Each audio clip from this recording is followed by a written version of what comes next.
আল্লাহ তাআলার তাসবিহ পড়ো সকাল এবং সন্ধ্যায়।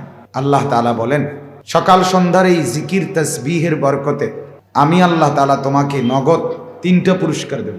কয়টি পুরস্কার বলেন? 3টা। এক, ওয়াল্লাযী ইউসাল্লি আলাইকুম, এরপরের আয়াত আল্লাহ তাআলা বলেন সকাল সন্ধ্যায় এবং বেশি বেশি আমার যে বান্দা জিকির এবং তাসবিহ করবে, পড়বে, আমি আল্লাহ তাআলা নিজে তার উপরে রহমত বর্ষণ করব।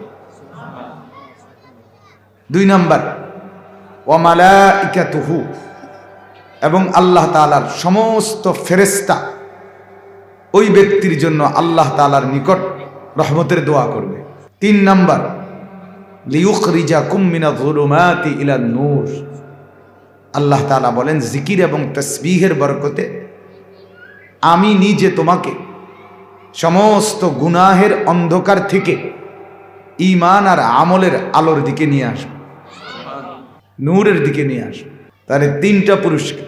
কোনো বান্দা যখন জিকির করে, তাসবিহ পড়ে, তো আল্লাহ তাআলার নিজে তার উপরে রহমত বর্ষণ করে, ফেরেশতারা তার জন্য রহমতের দোয়া করে, এবং আল্লাহ তাকে গুনার অন্ধকার থেকে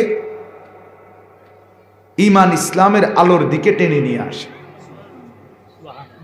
যদি বলি আল্লাহ আপনি এত পুরস্কার দিবেন, আল্লাহ তাআলা বলেন ওয়া কানা বিল মুমিনিনা রাহিমা, শোনো আমার ঈমানদার বান্দার প্রতি আমি তো আরো বেশি দয়া করতে চাই। ঈমানদার বান্দার প্রতি আমার দয়াই বেশি, রহম বেশি। এজন্য জিকির এবং তাসবিহ একজন মুমিনের সার্বক্ষণিক ডিউটি। আমি প্রায়ই বলি